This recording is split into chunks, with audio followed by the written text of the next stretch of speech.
Welcome to 502 Entrepreneurs, Louisville's podcast featuring local business owners, entrepreneurs, and side hustlers, all who have a story to tell. I am your host, Carl Armijo, owner and operator of Carl Armijo Photography. Our guest today is Charlie Sims, former owner of Crossfit Regeneration and current business consultant with Micro Gyms. It's time to keep it weird with Charlie. Charlie, how's it going today? Man, it's been too long since we've hung out. Yeah, Carl. it's been, I want to say a year and a half. Close to a year, maybe a little more, maybe two, but yeah, it's good to see you. I'm glad you made it by. We just did your headshot. What'd you think of the headshot experience? You know, I gotta turn the nose down and the chin forward. It's a new experience for me. Yeah, it's a little different for a lot of people. They're not used to standing in front of the camera like that, but. I look at my dome all day, every day, so it's hard to. you're on webcam every day, so you're seeing yourself all the time. Yeah. So why don't you tell everybody who you are and what you currently do, and then we'll touch base on your former life. All right. Well, cool. So, my name's Charlie Sims, and I think that the answer to that's difficult, right? I'm a business consultant. I work directly with mostly small businesses, gym facilities. A lot of people that I work with don't have a facility even. They just work one-on-one as an online coach, a fitness coach online for transformations, things like that. But I work with a company called Gym Launch. They were a enormous factor in the kind of resurrection of my failing business years ago. And after the sale of the business, coincidentally and providentially, there was great timing involved. They were starting a new coaching department. I guess that probably is the best word to use. And I was a good fit for that because I had implemented all of their systems and programs and was a full-on believer of how all of the process worked from the very beginning, the fears that everybody goes into it with, the anticipation of hopes and dreams of what's to come and all of that, and kind of saw it through to its logical conclusion. So I work with currently right now about 90 small business owners. We meet on a regular basis. That's a lot. Mm-hmm. It's a little bit of a organizational puzzle that I have to fix pretty much every single day. Right. So is that 90 calls a week? No. I mean, in a good ideal scenario, that would be 90 calls every 2 weeks. Every 2 weeks, yeah, so 45 a week. We're set on the schedule might not line up just exactly like that yet. Exactly. So there's a lot of people, and this is probably true across the board for a lot of businesses, where people are paying for the product and they're not utilizing it. Right. I know that was the case at the gym. Whenever I had the gym, my own gym, there's a lot of people who would essentially just make monthly donations to the to the account, and we were grateful for that, and we'd be happy to service them. And I send out reach outs to these non-responsive gym owners on a very recurring basis, multiple times a week, saying, "Hey, I'm here to help. I don't bite. Right. Get on my schedule, and here's a link to hop in with me." So I keep myself very busy. There's a lot of work involved with it. But I do it all from the comfort of my own home. Yeah, which is nice. So that's a luxury a lot of people don't have of, being able to work from your own home and, I guess for lack of better terms, kind of set your own schedule because, you get to schedule the consultations with the gym owners and I guess they kind of have to tailor it around you a little bit. I have availability. Yeah. So I have certain times of the day when I can have calls, and they're very short. So they're very direct, on purpose, focused conversations with it's coaching. So I'm giving them work to do between our calls. And when they come in, they need to report back to me how they've done and what are the results. And so then we can course correct after that. Does this work involve lead capture tasks and marketing tasks and copywriting tasks and things like that? Or oftentimes it's based on whatever their biggest gap is in their business. So if somebody, for example, if they're excellent with client acquisition, meaning you can market effectively via whatever vehicle you choose to use, you can nurture those leads into a conversation, and then you have an effective sales process. So you have good acquisition, but your fulfillment is kind of janky.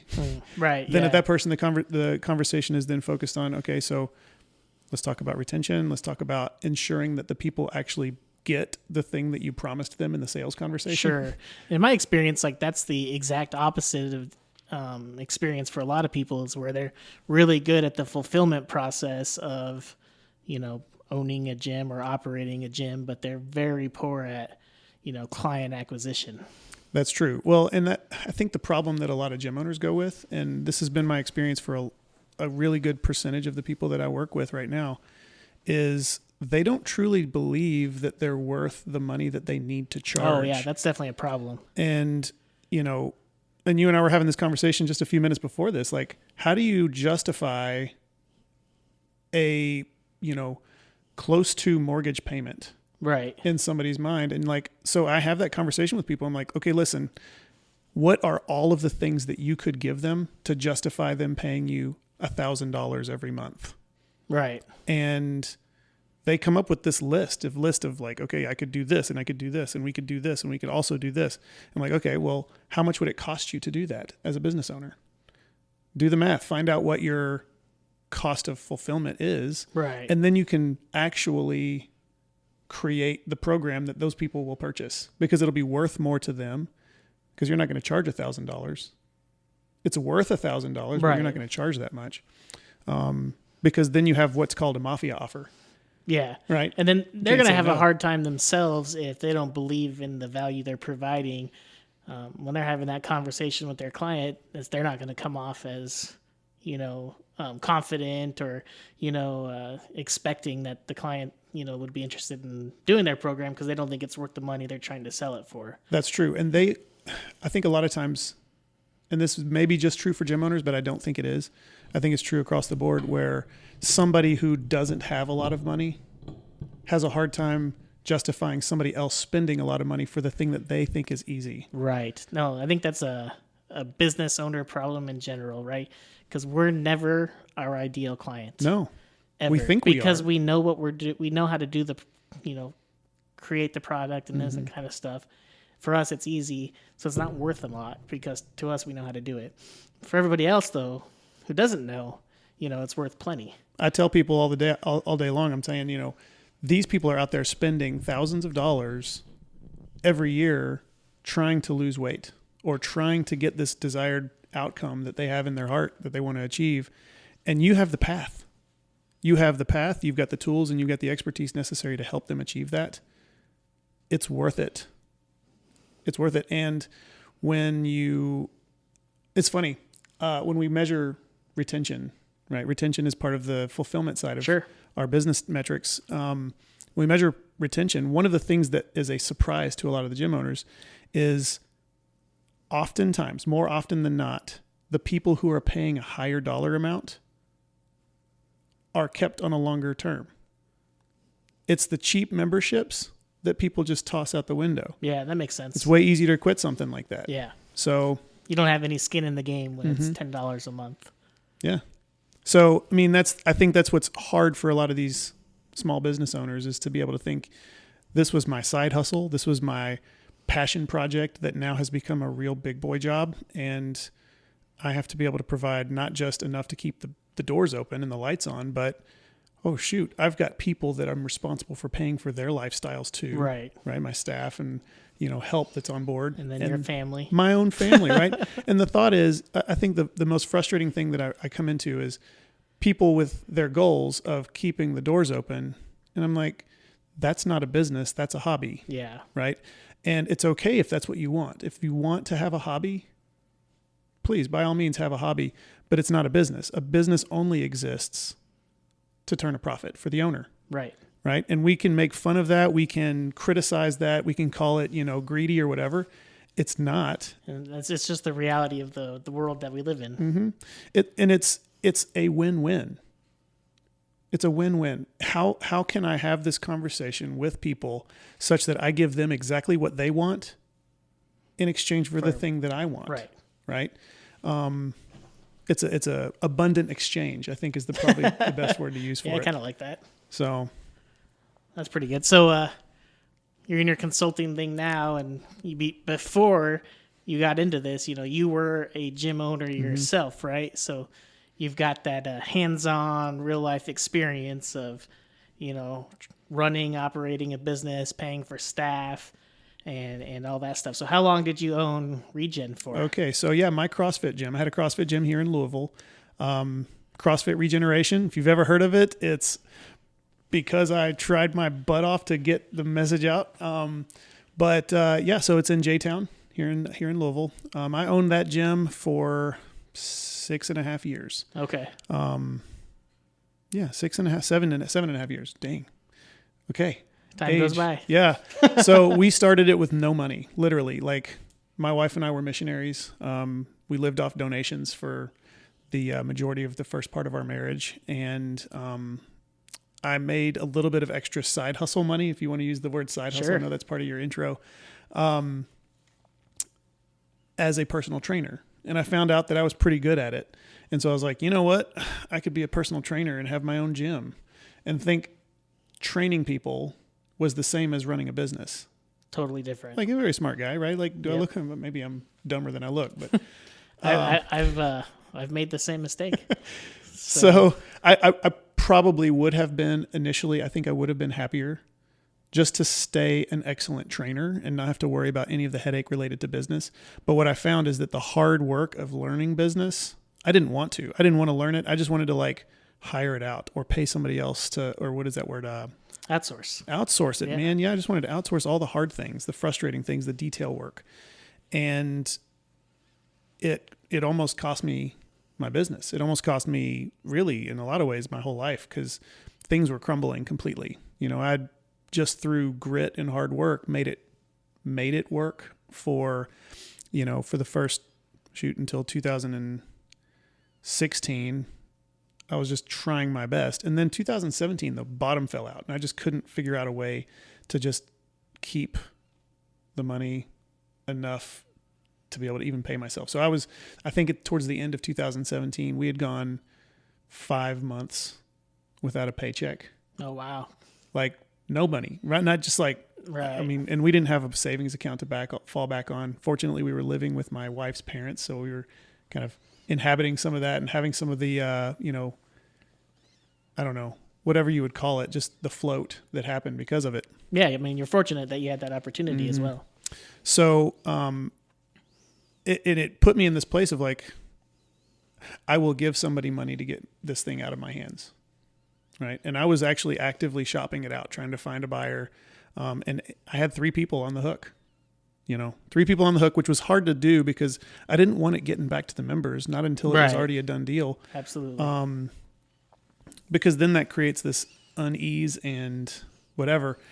But I was miserable and I was desperate at the time. And I think a lot of the folks, and you were there at that time, like you could probably smell it on me, and, towards the end of that year, 2017, I was kind of in a place where I was finally ready to listen. And that's when I saw an ad for Gym Launch and the company that I now work for. And I, jumped in like full on 100%. I don't care. I'm going to trust the process. I'm going to do exactly copy and paste what I'm told. And I did that and it saved the business. I learned marketing. Yeah. I learned sales. I learned these skills that I didn't develop. I just tried hard. Right.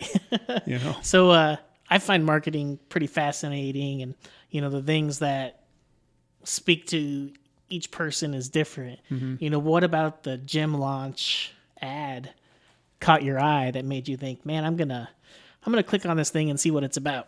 Do you remember? Yeah. Well, so like at the time, the way that the way that Gym Launch was kind of directing their marketing material, it was more about this whole like give a man a fish and he'll eat for a day, and teach a man to fish and he'll eat for the rest of his life concept. So they played like what is that, a metaphor that plays to your background and history as a missionary and things like that. So that was something you could understand. Yeah, in a lot of ways, made sense. Ultimately, I didn't want somebody to do the work for me, right? Because we tried that. We tried different companies who would kind of, we'll do all the marketing for you, and you just pay us a percentage of all the people who show up. Right. Right. And, that was nice for a time because I was able to keep the business going without having the skills of keeping the business going. And I saw kind of that road comes to an end at some point. And so I needed to actually build the skill sets and the mindsets and the tactics related to being a businessman, not just covering the needs for the next 3 or 5 weeks. Right. Right. And so the appeal of that ad was, we will not only give you all the tools and tactics necessary, but they are proven across an enormous sample size of gyms who have done this process effectively. And so I was convinced, and at that point it was literally, I think that the word that I used for kick, because it was an expensive program, very expensive.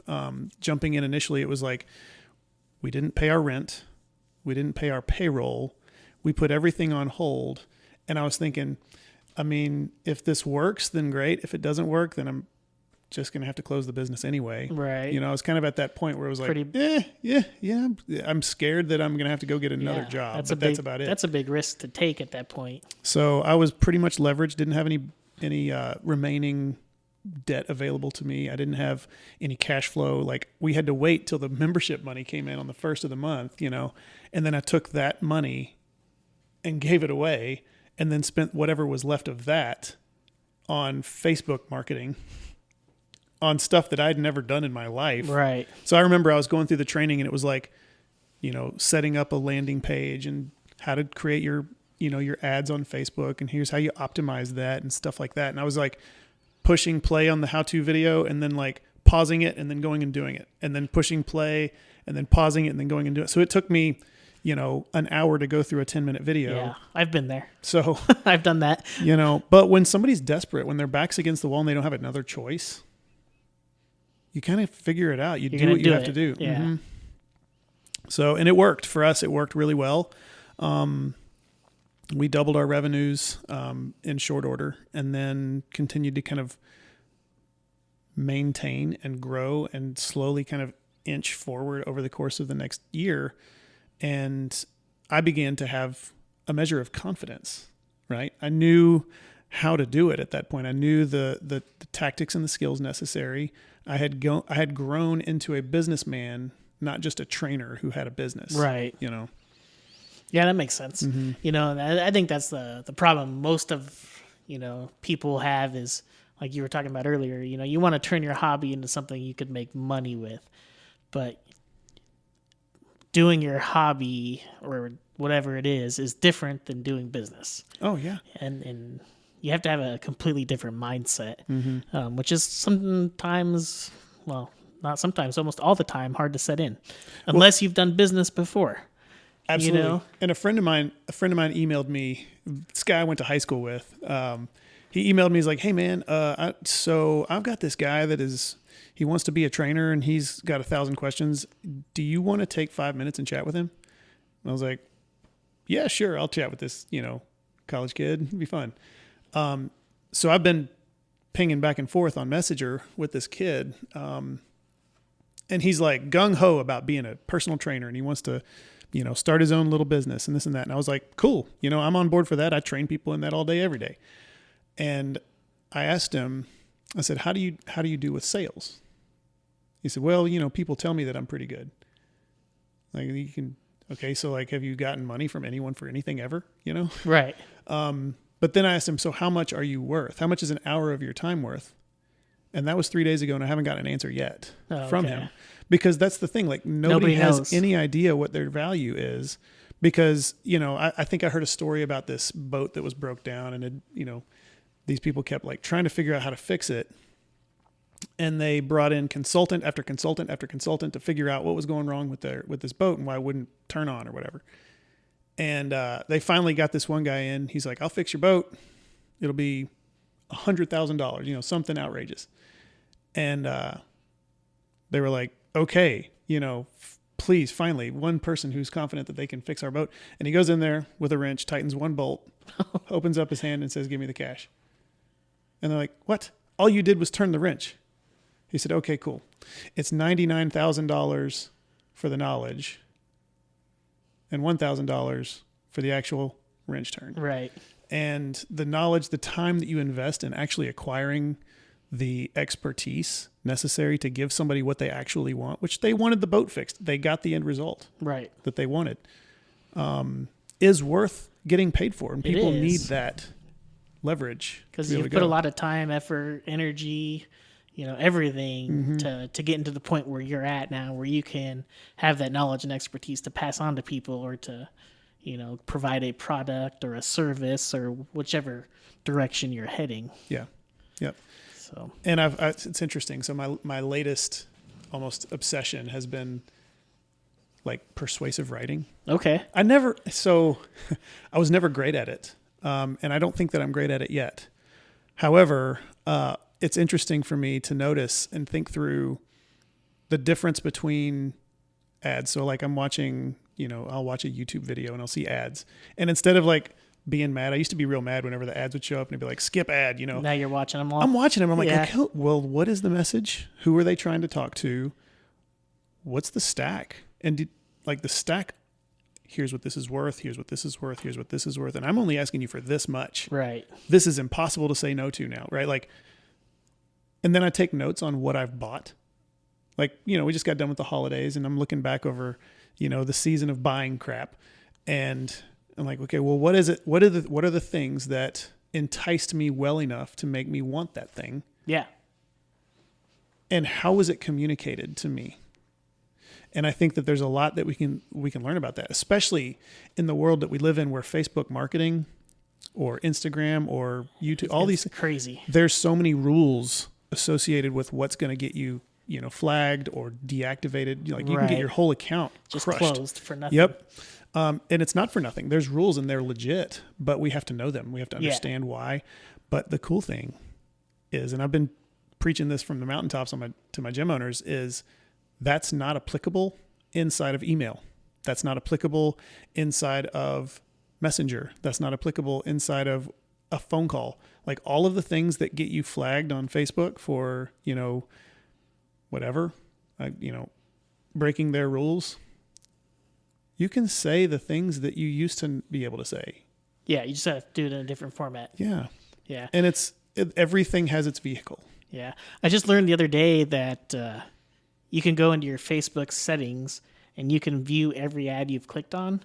And so I was messing around with that the other day and, like, man, what did I click on? And I wonder why, this ad, attracted me and stuff like that. So that's kind of neat too. You can actually see all of that. If you go to a page, if that page is running ads, across the right side, it'll say page transparency, and you can see all the ads that they're running. Oh, can you? Right. And so there's this thing that we're that's cool. talking I didn't know about that. right now called funnel hacking. Oh, yeah. And so if you're like, okay, who is a very successful example of what I'm trying to achieve? And what is their Facebook page? Go to the Facebook page and see what ads they're running. Yeah. And find out, okay, so is there stuff that I have that they don't? Is there stuff that they have that I don't? What's making them so effective? And maybe it's like, hey, this person's really, really effective or really successful in Chicago, but I'm here in Louisville. Cool. I'm not in competition with them. Yeah. I can talk to them. I can send them a message and be like, hey, man, we're brothers. Please teach me your ways. I think it even, if you were in Louisville, you can talk to them if they were both there because the market share is so big. I mean, there's 1 million people here, and you're not going to run 1 million people through your gym, and so, I mean, really there's no competition for you. The only competition you have is yourself and, the people that you can get through the door. I'm in a Facebook marketing group for headshot photographers, and there's 3 photographers in Chicago that they bid on the same jobs, they talk to the same clients, but they're like best friends. They're not competing with each other. They're just doing their thing. If they get the client, that's great. If not, hey, I hope my friend gets it, that kind of thing. So then that's the way, you should really run business, I think. It's a perspective that there are so many people that want what I offer that I'm not really trying to compete. The idea of saturation doesn't exist. So I was thinking about this. So somebody was like, just trying to figure, there's a couple other gyms who are doing the same things that we're doing. And I'm like, listen, go to Kroger Just go to Kroger, whichever, your local Kroger, and look at what you see. And they were like, why? I'm like, okay, so I was at Kroger yesterday. I go to Kroger basically 3 times a week now because I'm trying to eat right all the time. And so I should pull up to the Kroger and it's 1,000 cars in the parking lot.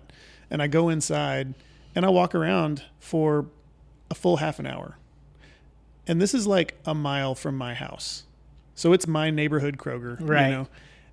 And I don't know a soul. Exactly. I don't recognize a single person in that entire place, even though I'm there all the time. And I think in a week I might see somebody that I know. How long have you lived in Louisville? Dude, I mean, since 2001. Yeah. So you've been here 18 years. Yeah. You can walk to the grocery store and never see anybody you know. Yeah. I'm like, J-Town. J-Town's my place, right? Yeah. Like, I could run for mayor in J-Town. No, I can't. Like, nobody knows me. Right. I know the handful of people that frequent the little haunts that I'm at. Yeah, exactly. So there's no limit. And that's the thing that I tell these gym owners. I'm like, also go to Kroger and look around and see how many soft people you look at. Right? Yeah. Not just overweight by a lot, but just soggy. They're all customers. And there's not a soul on earth that is 100% happy with their body. You learn that, as a gym owner for one. As a headshot photographer, you learn that as well, because very few people are happy with the way they think they're going to look on camera when they come in. Ideally, we turn them away with a better idea of how they look, but a lot of people are terrified to look at the computer screen and see themselves on camera. Yeah. And that's, I was asking you before we started. There's a pain point, right? Carl, can you fix my brown teeth, bro? Yeah, exactly. That too, Got this coffee stain going on. I don't know about that. I think that's a human thing, is to be kind of unsatisfied. We're to insecure. a point, insecure. Yeah. Yeah, I think that's kind of just natural across the board. And what I think the thing that I've found on a lot of ways is I know that everybody's insecure on some level, and so it makes me more secure. Like, it's almost like I've harnessed that insecurity to a level that I'm at a place where I don't care who I'm talking to. Right. And so it just, okay, like, that's where you need to be. You got to put your pants on same way as me, Yeah. 2 legs at a time. Do you ever listen to Gary Vee? Every now and then, His podcast, he doesn't matter who he's talking to, he's just telling them the way it is. Yeah. And, I think you got to get to that point at some point. We've got a core tenet inside of our company that basically lives by that code. It's we don't sugarcoat it. Like, you can put sugar on just about anything and make it palatable, but the truth doesn't need sugar, right? Like, the truth is the truth. And if I try to protect you from the truth, I'm not really protecting you from anything. You're hurting them. And then, it's hard to run a coaching or consulting business if these people don't trust that you're going to give them the hard news or the hard truth. Yeah. That's why they're hiring you. That's what they want. They don't want to hear it, but that's what they want. They don't want the hard work. That too. Right. Yeah. So a lot of times when I tell them, here's what you have to do, those are the people, like, it's a decision that people have to make. They have to be willing to go through the ringer, if you will, to have the desired outcome, right? Just like if you tell somebody you're going to have to go on you're going to go into a calorie deficit, it's going to be really uncomfortable for a little while, but you know what? You're going to start losing weight. Right. You're going to start feeling better. Your sleep's going to improve. Like, all the things that you really want are going to happen. You just got to But you got to go through the uncomfortable part and the pre-thought and the planning and consistency and overcoming temptations and all the stuff but it translates into every single area of our lives. And I think that that's what's powerful about what I do, is we have this privilege of transforming, like, people's minds, Yeah. And I think, so for me, I went from a gym owner to a consultant of gym owners. And they're like, well, Charlie, didn't you set out to be a trainer? And I said, I set out to change lives. And what I've done is I've gotten this privilege now of changing the lives of the people who change lives, right? So it's almost like I'm like one step removed from Yeah. all of the transformations. You're moving towards the top of the pyramid. Ha! Yeah. You know, That it's feels not weird. a pyramid scheme, but you know what I mean. Yeah. You know, you're doing things that are trickling down to a lot of people. You know, just by helping one gym owner, he's going to go help his, 60, 70 clients, you know, and who knows what these clients are doing when they leave. That's the wife of a really beat up husband, and they've got 3 kids, and those kids are all going to be impacted. I mean, like, the empowerment of the transformations that my gym owners offer is overwhelming to me sometimes. Like, they will tell me, I'm asking them all the time, like, tell me the stories of some of your people, right? I was talking to a gym owner today. They had a 100-pound weight loss. Wow. Right. In That's a year. impressive. Somebody lost 100 pounds in a year. And I'm like, we need to talk to that person. Yeah. What are the lessons you can gain from that person's experience of losing 100 pounds in 1 year? Yeah. You know, Speaking of lessons, I'm going to pivot here a little bit, but knowing where you were with Regen before you found Gym Launch and knowing what you know now, if you had to give one piece of advice to somebody who is where you were, what would that be? Man, it's a humiliating answer because I wasn't willing, I'll put it this way. I wasn't willing to do the detail work then. And so the answer that I would probably throw out to that is Charlie, friend of Charlie's or whatever. Yeah. You have to know what your clients are worth to you. Right? Because then you know exactly how much you can spend to acquire a client. And then you know exactly how much you can spend to keep a client and to fulfill a client. Because I think that a lot of gym owners forget what their job is. A lot of business owners forget what their job is. Yeah. Right? Their job is to turn a profit. That's the job. You got to make enough money to keep the lights on and to keep the money showing up in your wallet. Your wife matters.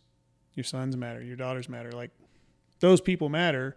You matter, for crying out loud. Like, as a business owner, if you don't think that you matter, I mean, that's a big problem too. Sure. So, and I think that was the belief that I slowly was starting to let infect me back then, was that I had given away so much in the form of, like, one, I wasn't charging nearly enough to the people who were coming. As much as I love, I still go there. You still, I still go there. As much as I love those people, on a lot of levels, I was buying their dinner every day because of the fact that I wasn't giving them the right price. And even more on top of that, I was giving a lot of people discounts because of certain things, right? Like, you're in the fire department, so you get a discount or whatever.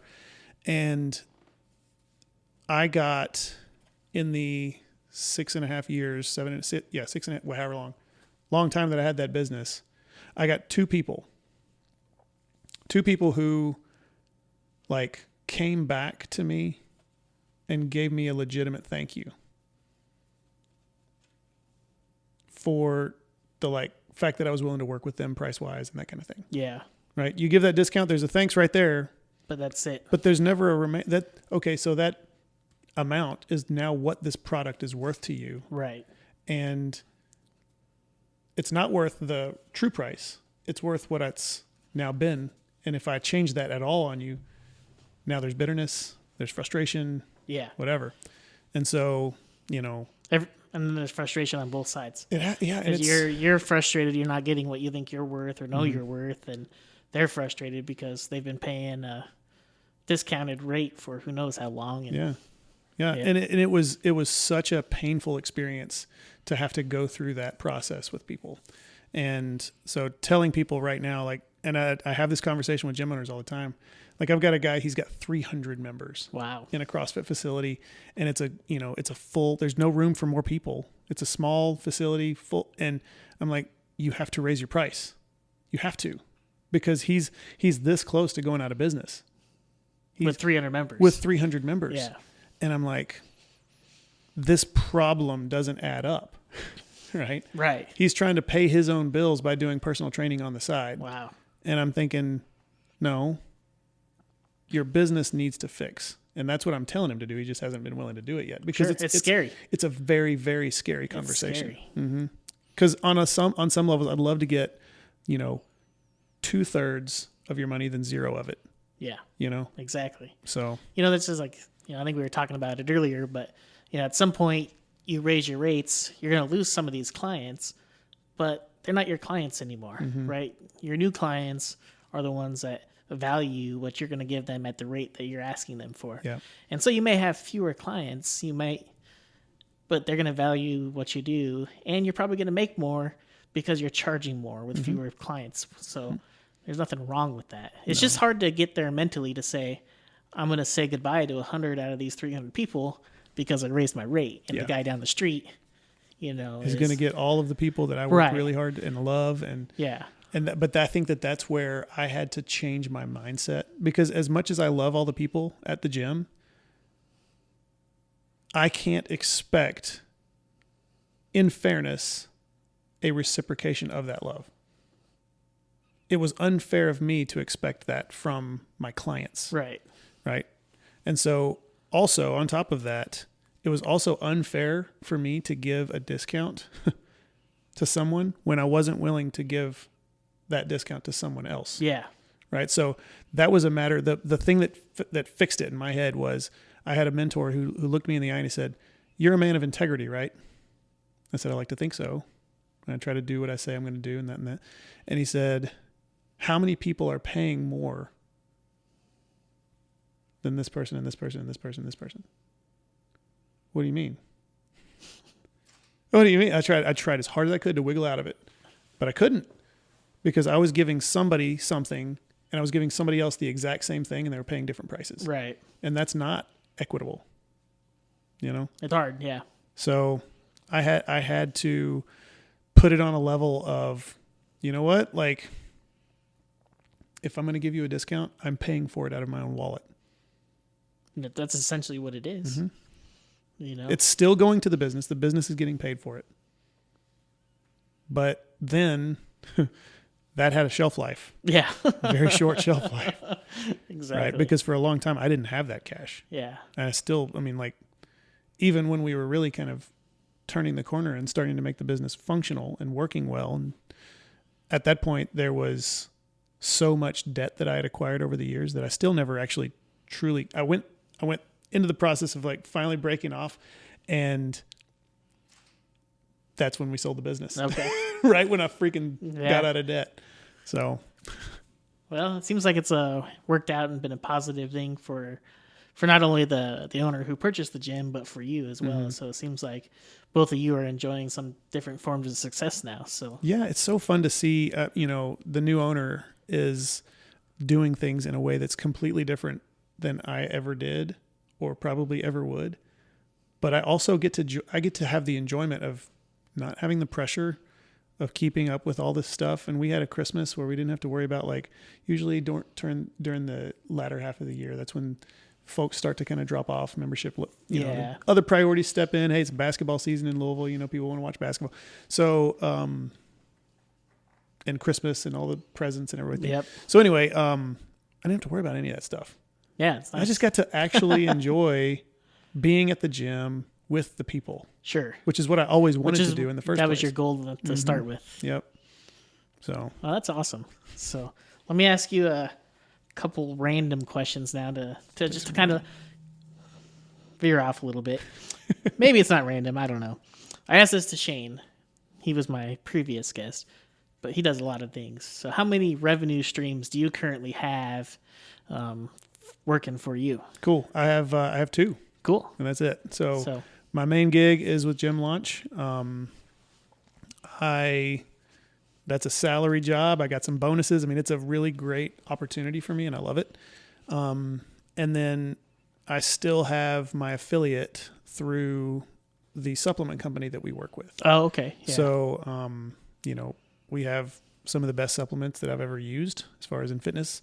And my affiliate with them is still open. So I it's not much, but like if somebody's asking me like, "Hey man, what should I take?" I'm like, "Here, have this." Take this. So, and then every little bit adds up at the end of the year anyway. So yeah, still 2. Still a revenue stream. So I know you're new to coaching, consulting, however you want to call it, but if you could do any other job in the world, what would you want to do? Man, I really love what I'm doing. I think that if I had it perfect, it would be more comprehensive. I would still do consulting. I would still do coaching, but it would be more comprehensive in the sense that life is not just about business and money. I think that relationships, family, spirituality, physical health, like all that stuff is a big mesh. It looks like a rat's nest, just like a tangle of all kinds of, and one piece impacts the other pieces, Sure. And That's my wife calling me. I don't know you real well, but it seems to me like you probably do that kind of already with the people that are in your life. Yeah. With the folks you go to church with and, that kind of stuff that, you're helping them along the way already and kind of doing that thing. You may not be focusing your attention on it, and you may be doing it without even knowing you're doing it, but I'm sure you're already doing it. Yeah. And that's true. So, I mean, I think that because of the overlap, the cascading elements of all the pieces of our life, it provides no stopping to the conversation. So I've always got gaps. You've always got gaps. Where are those gaps? And how do we go about a strategic approach towards filling them? Right. Yeah. Cool. I like that answer. That was good. Mm-hmm. So, been in Louisville since 2001. 2001. What's been your favorite place to eat since you've been in Louisville? Favorite place to eat. Maybe it's closed down now, or maybe it's still open. You don't eat out anymore, I guess. My kitchen. Who's the cook, you or your wife? Oh, me. Okay. Yeah. She makes some good things, but it's funny with this whole nutrition gig that I've been running lately. My food is very boring, but it is delicious. I've fallen in love with vegetables, and it's one of those things. Like I remember, I looked at my. I'm skirting the answer because I haven't thought of what my favorite restaurant is yet. But I looked at my goals for 2015. Right, it's 5 years ago now at this point. Yeah, I was like, well, how do I want to be different? And it was this list of a bunch of those 15 things for 2015. And one of them was learn to like vegetables. And okay. I'm looking back on that, I'm like, oh crap, I freaking hit that. Nailed it. 5 years later. Yeah, or 4 years later. So, my 5-year anniversary.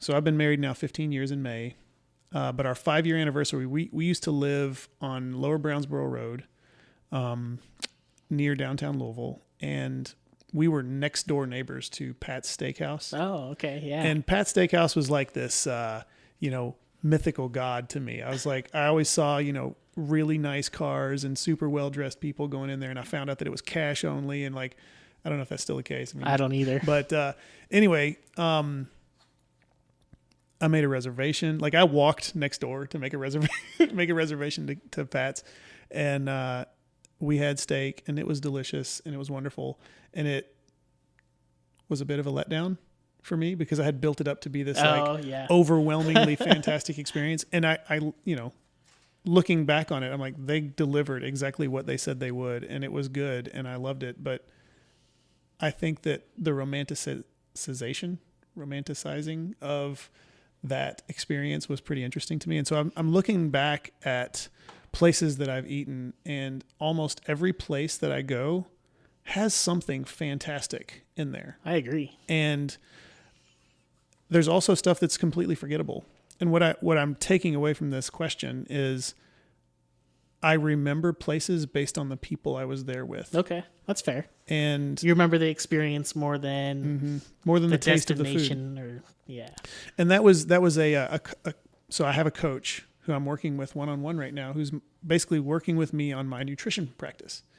And one of the things that he encouraged me to consider was, what is the reward, right? What is the price that you're paying? What is the reward?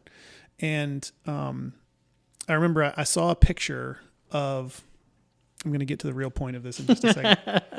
I saw a picture of a friend of mine who they took their kids to Krispy Kreme, right? And it was under the caption, it was on Facebook, I think, or Instagram, and they said under the cap, it was we got to have a donut for every A on the report card, right? And so my interpretation of that is, this is my culture. This is the culture that I live in, where the celebration is the food.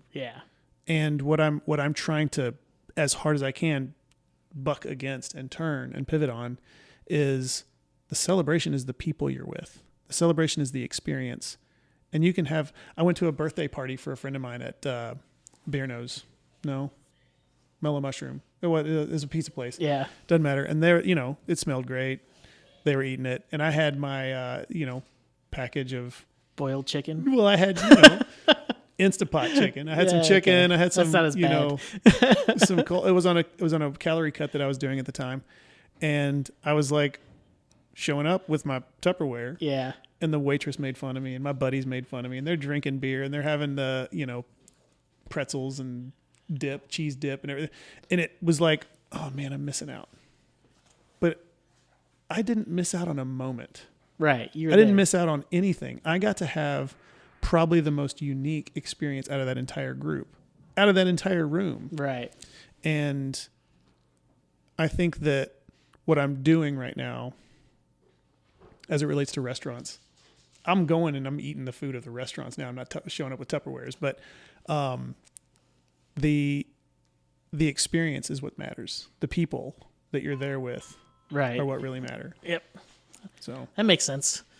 I mean, that's why we take vacations, right? Mm-hmm. And so we can have the experience of trying something new and enjoying it with the people that we love in our life. That's what a vacation is about. I mean, my wife and I just did our honeymoon in September for 2 weeks, and all those experiences, they're going to be with us for a lifetime. Mm-hmm. We're not going to remember the crappy breakfast sandwich we had, but we're going to remember, the hike up the White Mountains, mm-hmm. and that kind of stuff. So. Yeah. That's fantastic. I mean, that's a cool thing to think about. Like, it puts relevance to the pressure we put on ourselves to make the right choice of what I'm going to eat. Like, every restaurant just about will give you a vegetable and some chicken. Yeah. I mean, you could go anywhere and you can have a vegetable and some chicken. You can eat healthy and be happy because you're there with the people that matter to you. Right. Exactly. Good. So I like that. Well, Charlie, I appreciate you coming by and sharing your story with us. So one more question for you is, how do you keep it weird here in Louisville? How do I keep it weird? I don't know. I walk around in my Thanos gear sometimes. You got Thanos gear? Yeah, man. Nice. So my little nephew got a Thanos doll for Christmas, and he was so excited. My one of my buddies with Gym Lunch, he's probably like the smartest. I don't know. He's probably the smartest person I've ever talked to. You ever get into that conversation with somebody who's not just like smarter than you, but they're tiers and levels smarter than you? I've known people like that. That's this guy, and he was like leading a dialogue, and I'm like, dude, you sound a whole lot like Thanos right now. And he's like, man, Thanos didn't take it far enough. I was like, what? He goes, if he really wanted to actually truly make a difference, he needs to take it down to about 3%, not half, but about 3%. Half, and you're back to the same problems, 25 years later.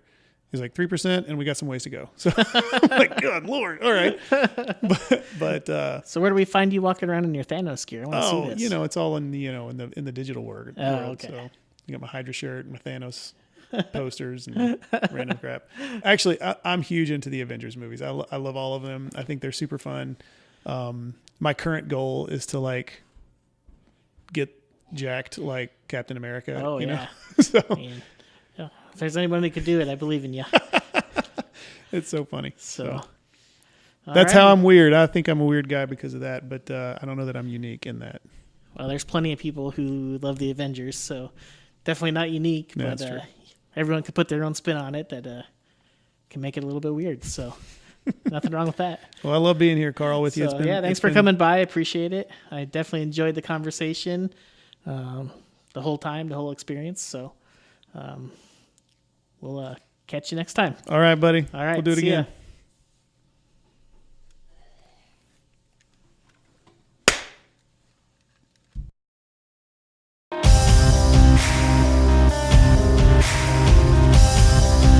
Thanks for listening to 502 Entrepreneurs. You can find our site online at www.502entrepreneurs.com. Don't forget to subscribe to our podcast through whichever service you listen to. Thanks again.